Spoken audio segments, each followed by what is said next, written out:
The soldiers were told the blast was safe. Then the desert caught fire.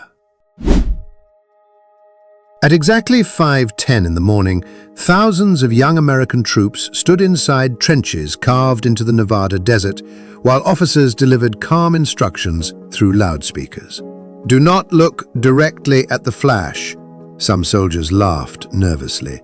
Others smoked cigarettes to hide shaking hands. Most were barely old enough to shave. None of them truly understood what was about to happen. It was 1953, deep in the heart of the Cold War. The United States feared Soviet nuclear expansion, and military leaders wanted an answer to one terrifying question. Could soldiers survive atomic warfare? So they brought them into the desert. Operation Desert Rock was presented as a patriotic training exercise. Troops were told the tests would prepare them for future battlefields where nuclear weapons might become normal weapons of war. Protective goggles were handed out. Cameras were positioned carefully around the site.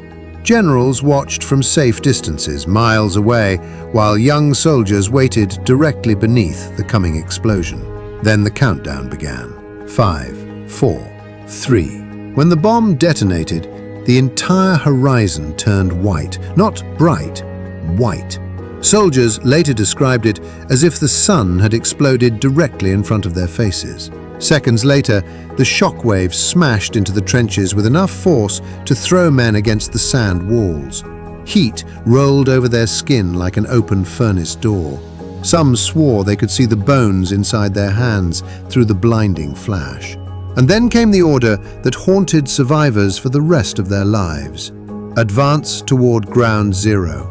The troops climbed from the trenches and marched directly into radioactive dust while mushroom clouds twisted overhead.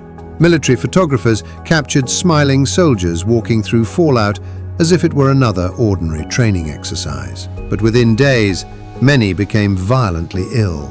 Nosebleeds, vomiting, burned skin. Some collapsed without warning. Doctors blamed stress.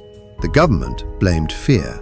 Official reports insisted radiation exposure remained within acceptable limits. Years passed, then decades.